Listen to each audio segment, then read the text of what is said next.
Hello and welcome to another Wellbeing Wednesday. I'm Karen Keener, the host and the sovereign mom of this wonderful program where we bring together all of the resources that people always ask me, hey, Karen, what do you know about this? What do you know about that? But they don't realize it's not me that knows all this stuff.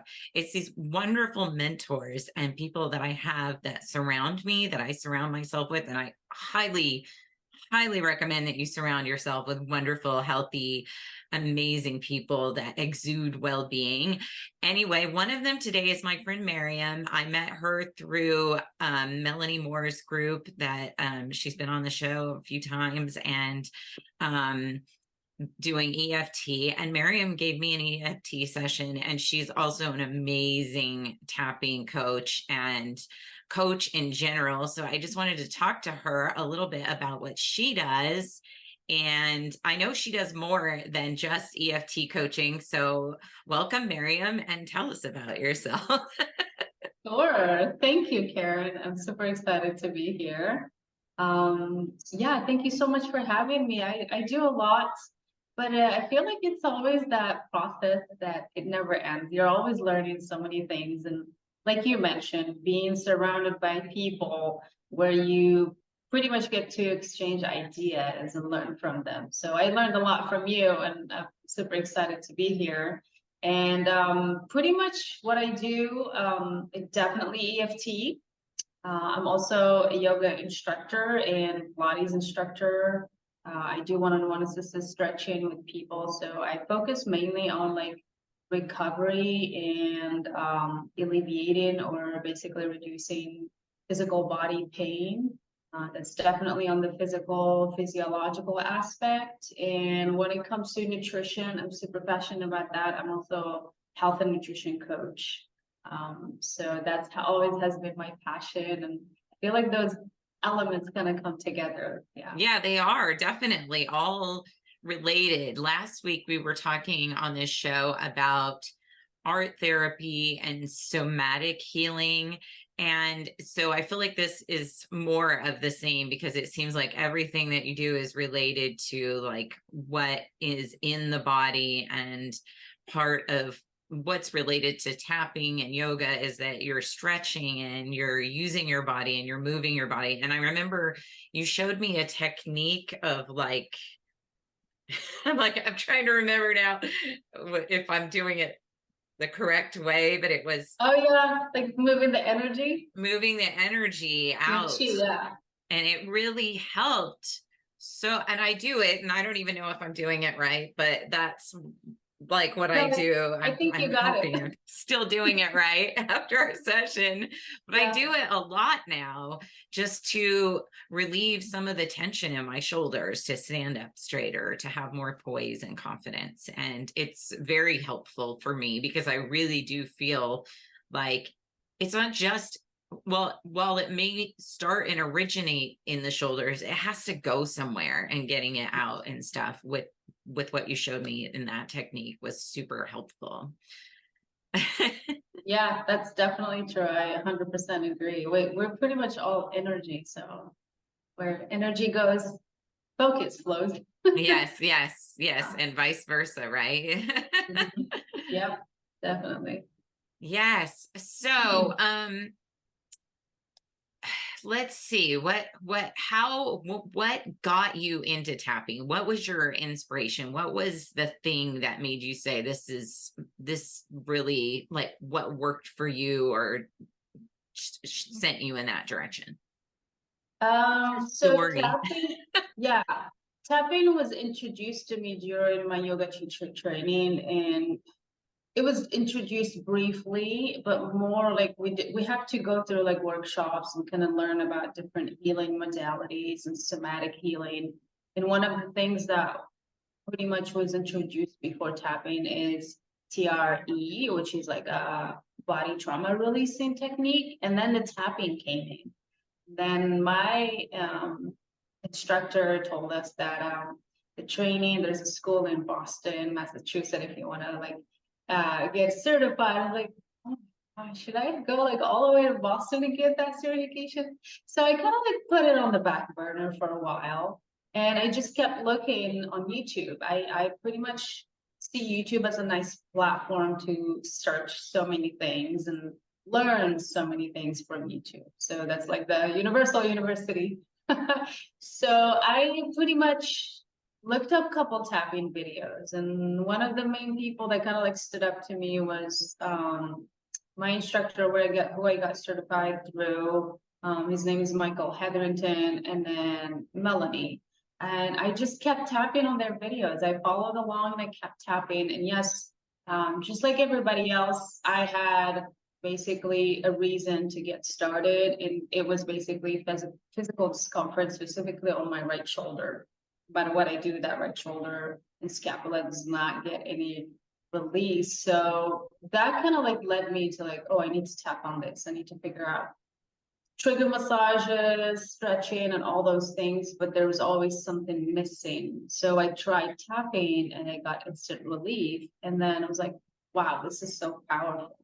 If I can help myself feel better, then probably I would be more than happy to share that with people and let them experience that sense of relief and, healing, because when we feel better, we pretty much are powerful and we're capable of doing so many wonderful things. So Yes, yeah, priceless. absolutely. Amen to that. Yeah. And then was there anything in your shoulder that was it's tapping is emotional freedom technique for the people that are just like watching this show. It's their first Wellbeing Wednesday that they've seen.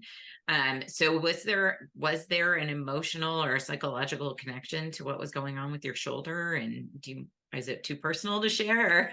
No, no, not at all. Yes, it is. There's always an emotional underlying process behind every single physical pain that we experience, and I'm a believer of that, including certain diseases or ailments that conventional medicine is now just pretty much just medicating people in order to feel better or numbing the symptoms instead of actually going down the rabbit hole. And yes, for me particularly, it was me always carrying so much burden on my shoulders when it comes to caring for people around me and taking on so many responsibilities that sometimes I just cannot handle because I think, oh yeah, I got this. So yeah, it got to a load where my emotional body or energetic body was not able to handle it. So they kind of like, oh, here you go, physical body, take care of it. Maybe she'll probably get a hint, like, we need to slow down. Yeah. So Yeah, it sometimes seems counterintuitive. It's like, oh, okay, it hurts, pain, physical, must need physical to deal with it. But sometimes, there's messages in the pain. And, like last week, Ray was saying, oh, what color is it? What color is the pain? What shape is the pain? And when you ask your body, you get different answers and unlock secrets inside. yeah, definitely. Yeah, I 100% agree. And it's amazing how our bodies are always talking to us, but our ability and patience to just actually sit down and just listen, sometimes it's like, okay, I don't have time for this. I need to get going through my day because I have to get this party going. I'm just gonna pop the pill and I should feel better until bedtime. And it's okay. And guess what? It probably works, but then afterward, it's just like a non-stop. So it starts to build up to the point where that pill will not help anymore. So that's where your body get to a level where it's like, wait a minute, we've been communicating, we've been sending messages, texts, DMs, missed calls, you didn't answer, here you go. So yeah. I call them the psychic emails, it's like Yeah. I get those from friends too, actually. I'll just like, oh, I gotta call so and so today. And they're like, they call right then, it's like, oh, I got the psychic email, but our body sends us a lot of psychic emails as well. And we just, try to ignore it for as long as we can until it like really gets our attention. I know, Or yes. with something chronic, where it's just like, Mhm. well, this feels chronic, and chronic is oftentimes just this word that we use to describe trauma, where we put all the attention on the physical and ignored the emotional. And so it just kept coming back up for us again and again, and nothing seems to work and all of this. And it just because we still have not completely addressed the root of the issue, whatever the root is of, well, let me ask you this, because it is Yeah. Well-Being Wednesday. What is your idea or definition of well-being? What do you think of well-being? I think well-being is like the whole component of an aspect where you have sustained energy throughout your day without relying on caffeine. I'm not saying don't drink coffee or tea, but you don't get to a point where, oh, I have to get through the day because I need this, to keep me going until 5, 6 p.m. And also being able to eat food, absorb it properly, break it down the way it's supposed to be, according to your natural digestive system, because a lot of our digestive systems are being taxed for a while, Yes. and and then not experiencing bloating, because I've talked to so many people and clients that I work with, and it's always like you would think that certain people that are maybe slimmer don't experience bloating. It's everyone. And then I always question, like, so are you okay with that? But because we've been so dealing with this, everybody thinks it's normal. Right. Or like you eat maybe food and then you just have to like sit down and lay down because you can't just move. You get what we call a food coma. So that's a lot. That's definitely, in my opinion, my personal opinion, that's not well-being. And also like having more of an ability to move through life with ease and grace. So yes, there are times where you need to rest, but there are also times where you can keep going. You're able to get out of bed easily without having to dread yourself. Oh my gosh, should I get up right now? So you have that instant natural balanced cortisol peak in the morning, because that's what keeps pretty much wake you up in the morning, and yeah, we're ready to hit the day. And then when it's nighttime, you literally just put your head on the pillow and you rest and you go into deep sleep. And when you wake up the next day, you're feeling refreshed because you've had enough deep REM sleep. So that's pretty much well-being. And yes, being able to experience laughter and wonderful relationship with friends and family in a more of a healthy environment, and just move through life with what you call a more of an amazing process that Louise Hay often refers to. And it's just like creating that sense of abundance. So it's not just the money abundance, which is essential, but abundance in everything, in energy, in good mood, in health, physical well-being, you name it. So yeah, that's pretty much my definition for well-being. I like how comprehensive you are about it, because a lot of people like focus on their particular area of expertise or particular like being like health or finance or family or this, and it is really comprehensive. It's just all of these things. It's how you're sleeping, how your energy level is, how you feel, the relationships, the sense of abundance, like you said, that's like transcends just financial. It's just this feeling that everything I need I possess in this moment, and it's showing up for me as I need it. And that's the life that of grace, where it just constantly everything is flowing. I love the word flow. That's like just feels like this constant current or currency, like when we relate to money, but also with our energies. And we talk about energy and current, we talk about water and current, we talk about, and our bodies are made of water, and so there's this always this currency happening, just this exchange, and things are moving. And Very beautiful. I love the way you put that though, this whole idea of well-being that's just so broad and expansive. And that's how I feel about it too. So very Yeah, cool. that's amazing. I like that because I used to be that person, like you have to focus on one thing. But here's the thing, you're not just one thing. You're like all of those things. And if one of those pillars, like Melanie mentions that, the four pillars, if one of them is not working, then it's gonna affect everything. Yeah, Probably you might have good abundance of finance, but then are you resting well, or are you healthy? Do you have sustained energy in order to enjoy that abundance? Or maybe you have health and energy and abundance, but then relationships is not working so much. Then probably you're gonna at a certain time feel lonely because maybe you want to social, you want to, get together with friends or have a solid, stable family environment. So yeah, I think all of those things gonna do matter, and they give you like a full picture together.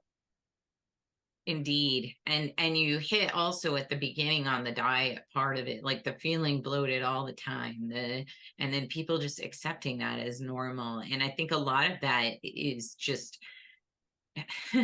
how much sugar we have in our diet is a big part of it. And I don't think people realize, like, if you have a car and you put a sugar cube in the gas tank, you can kill the car. Well, it's the same with your body. It really isn't that much different. We assume like we're made to ingest and digest processed sugar and refined sugars that are just they're causing a habitat for bacterial imbalance, for parasites and all these things. And so like you described that so perfectly. Like, oh yeah, just bloating is just normal in our society, and it's Yeah. like, but is it, like, is it really normal? Is it really healthy? Is it really well? Maybe normal is not healthy right now. Maybe sick has become the new normal, and that's part of our major issue in our society, how things are evolving. But however, I'm not going to like say that in a negative light. I feel like because of government response to pandemic or whatever, I think a lot of people are waking up to the idea that there isn't just a pill or a shot that you can get your health in, that you do have to care about Mhm. getting outside, and you do have to care about interacting with people, and you do have to care about eating the right foods and taking the right supplements. And these are all the things they told us not to do during the pandemic. Yes, Am especially getting I the wrong? sun. Yeah, especially getting the sun. I know. Trust me, I've lived through that, and I, honestly, I would go out. I had to go out. I had to see the air, breathe the air, see the blue sky and the sun. Because for me, if I don't do that, that I just get really like depressed. So Yes. yeah, and you actually hit something really profound, which a lot of people tend to neglect, and probably is going to take us on a different tangent. It's parasites, because all of us, we do have parasites. It's not just third world countries that do experience that. It's like the most developed countries, and unfortunately, holistic medicine have been pretty much preaching about that part 100 years ago, but they've been shunned down because for some reason it's not fitting the narrative and it's not going to make any money. And yes, if you have parasites, then you're going to experience certain diseases, including cancer and autoimmune issues and bloating and like weight gain, unexplainable mood swings. That's why people go crazy during the full moon, because that's where the parasites, the mother hatches the eggs and then they just start to come out. And you see people acting sometimes out of character, and you think, oh my gosh, this moon is doing crazy to people. I'm like, it's the parasites, trust me. It's not It's them because the technically. parasites kind of like, you don't realize it, but they do actually kind of control your brain, and they They tell you do. how to act and behave. But it's really not like they're mind controllers. It's just that your mind is trying to respond to this threat that's happening inside your body. And so, kids is the worst, because when they just scream and that, like, they are more aware, I think, Yeah. in some ways, that something's wrong. And so they'll just they'll say scream and feel pain, where we have just as adults become so accustomed to living with pain that we override it and we look for other things. Like maybe it's my marriage, so you just start picking apart your marriage when it's really not have anything to do. You might, like, your relationship might be healthy and fine in some cases, and you're Yeah. making mountains out of molehills, and you're picking fights with people, and it all has to do with this gut imbalance and that and thriving environment for bacteria and parasites and stuff. I had a really bad parasitic infection. I can't think of the name of it now, but it's one that is in third world countries. But this is the thing that we think in the Western world and whatever first world countries, they go undiagnosed because we just assume they're not there. Like, and all medicine is designed to, like, here's one pill, I'm not even going to look at what the problem is. But whatever you think, like, your marriage is bad, okay, get a divorce. No, I was just picking fights with my husband because I feel like shit right now. There's a parasite there talking. So what the Western world has done is treat symptoms, and I think that's a big part of our. But we have solutions. Thank you, Mariam. We do. For being one of those solution people. Is there tapping for parasites? I haven't come up with that script, but probably I should. Yeah, they are basically conscious, living, breathing entities. So think of them as hosts occupying your body for free. They're not paying rent, they're not paying utilities, and you're just feeding them. So how would you feel about having people, stay in your place for a long time for free? And destroy Eating it all at your the same food. time. Exactly, and destroying your health and your body. And like you mentioned, we have been used to feeling not good, and we think that's all it is. Just, I don't think so. Any, probably maybe like a certain amount, like a very small percentage of people that actually live that wellness life, like abundance of this and this, health, wealth, all of that. So it becomes even harder for the mind to apprehend the fact, oh, what if I actually can get better? What if I actually can heal? But there's always those like like hesitation questions, like, oh, maybe it's not gonna work. So most of the time it's not just the patient doctor relationship, but it's more like, what are you telling yourself? A lot of time people wants to be healed, but inside they're still really holding on to that sick character, because people will pull all their attention to them.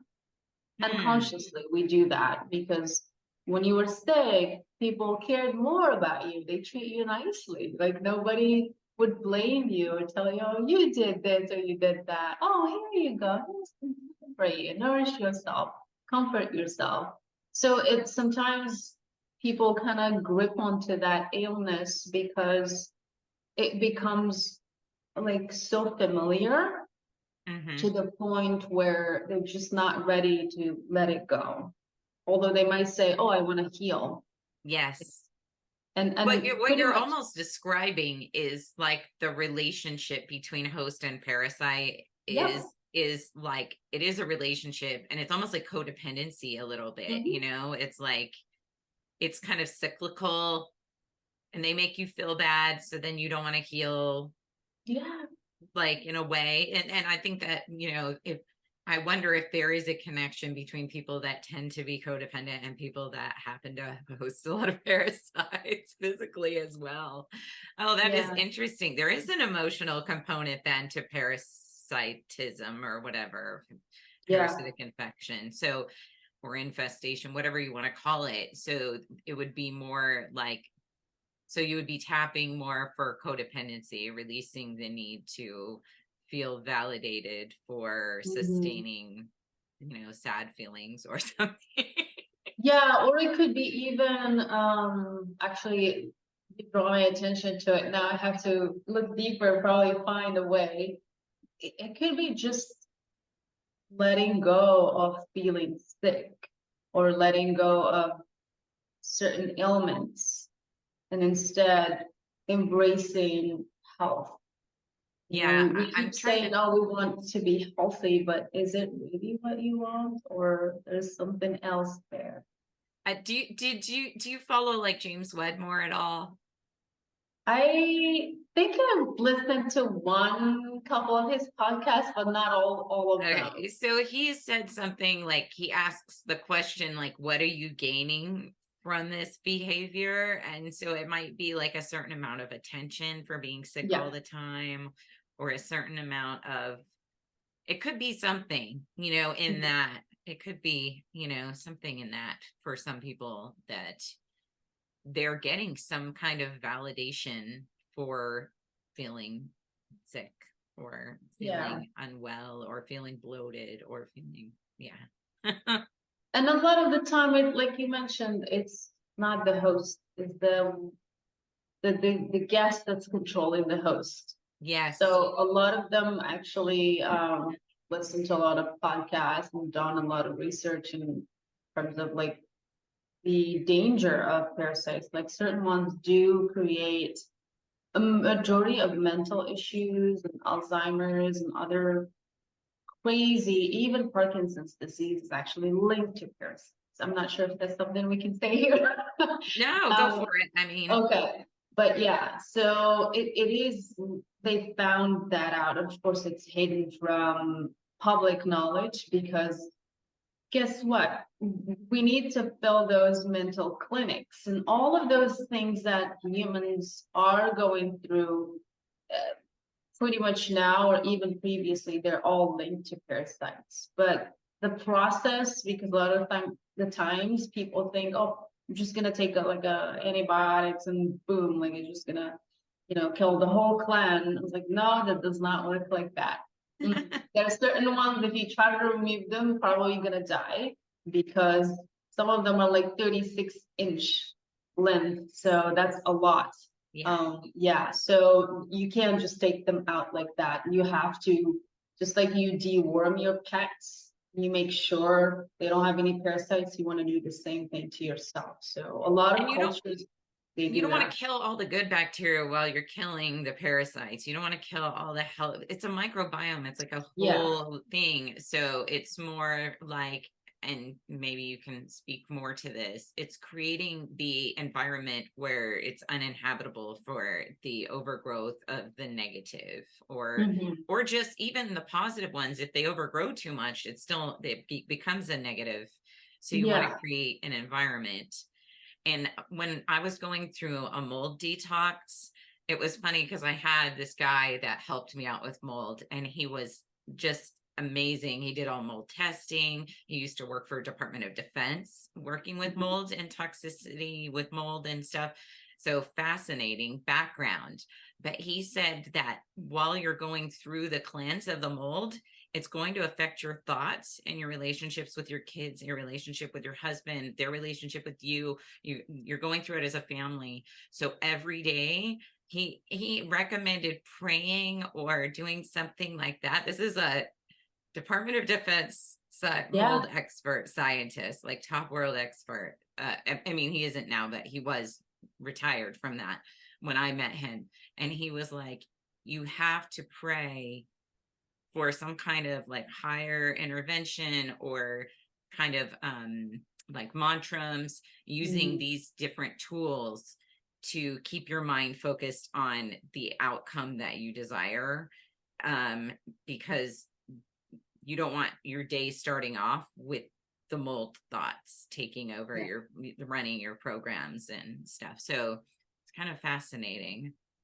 Yeah, indeed, I 100% agree with you. And yes, in terms of having faith or a certain higher power that you believe in, it's really tremendously powerful because you're not just dealing with the physical aspect of those entities, but you're also dealing with the emotional one.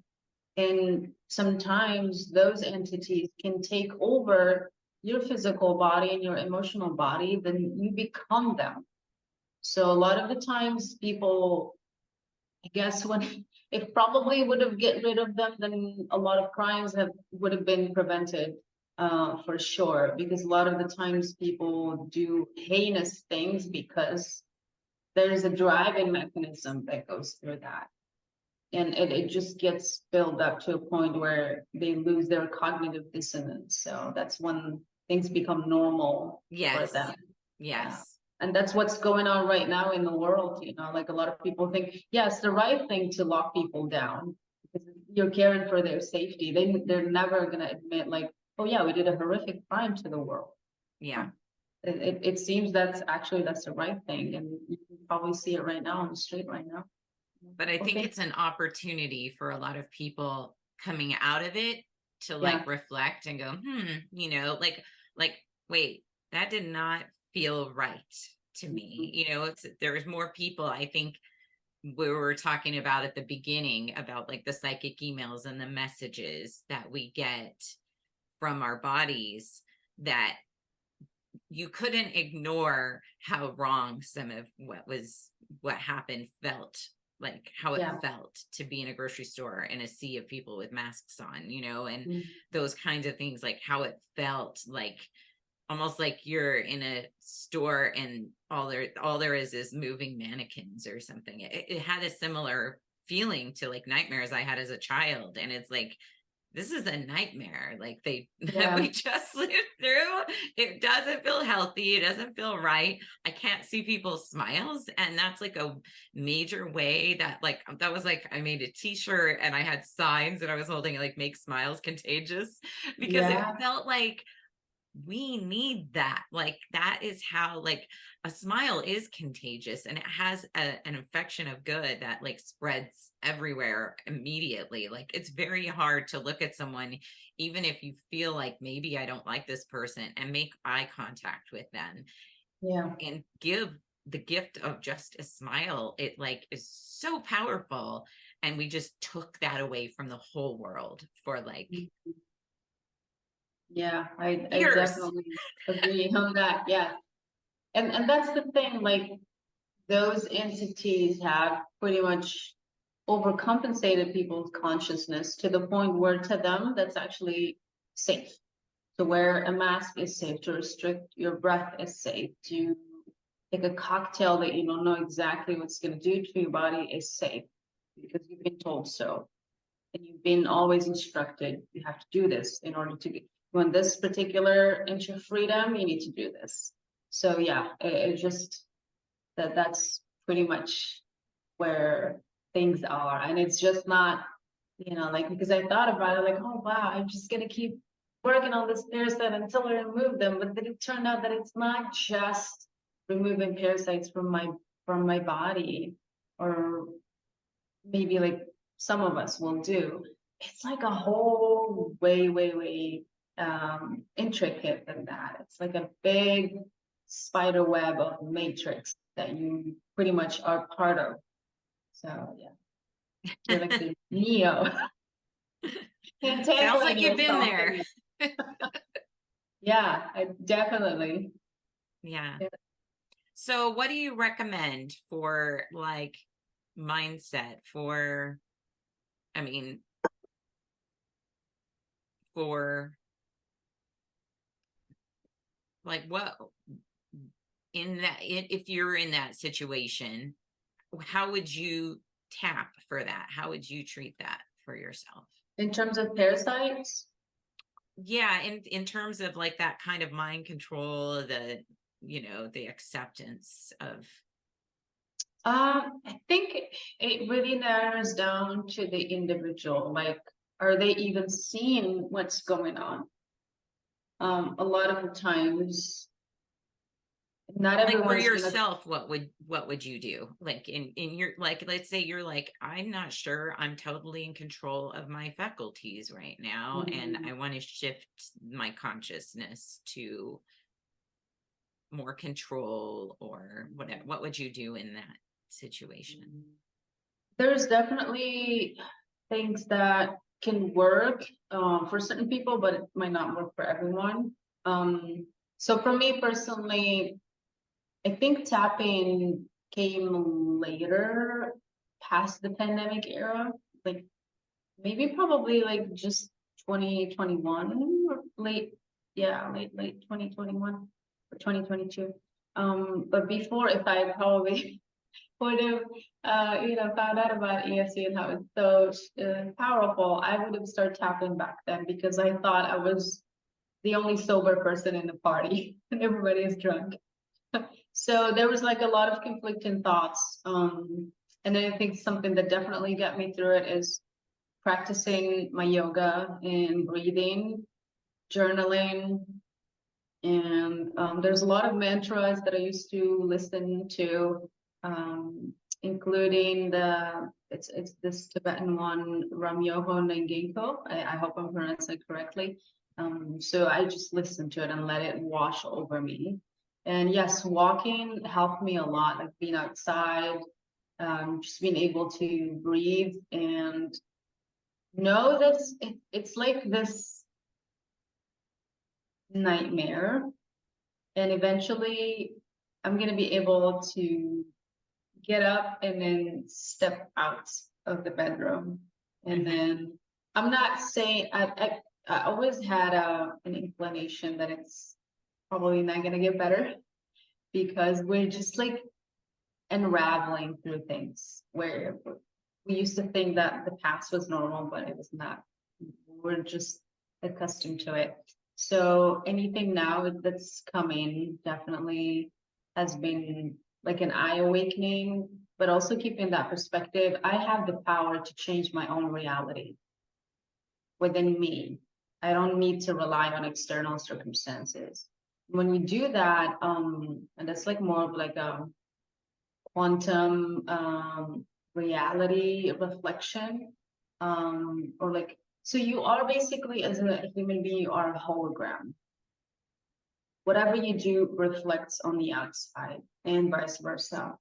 So if you were to, I wouldn't say convince yourself, but if you were to have that awareness that wherever things is happening around you, there's always a solution. Maybe you might not have access to physical money, but you're probably going to have access to someone that can reach out through email or phone or text. Oh, hey, I have this thing. Would you be interested? So it's creating that philanthropy energy, which means exchange, give and take. So when you go to the grocery store, a lot of times people right now, we all pretty much probably did that before. Oh my gosh, groceries are getting so expensive. Everything's so expensive. But when you're maybe tapping your card or swiping it to pay, you literally have to maybe close your eyes and then just say thank you. Because when you do that, what you're saying, you actually give out money in order to receive food. And then you look at your card is so full. Yeah, probably you paid $300, but then like your card is full. Look at that. Do you know how much it's going to cost you and take you in terms of time in order to forage all that food manually from farm to farm? Right. It's going to take you a lot of time. And who assembled that food? It's another human being like you.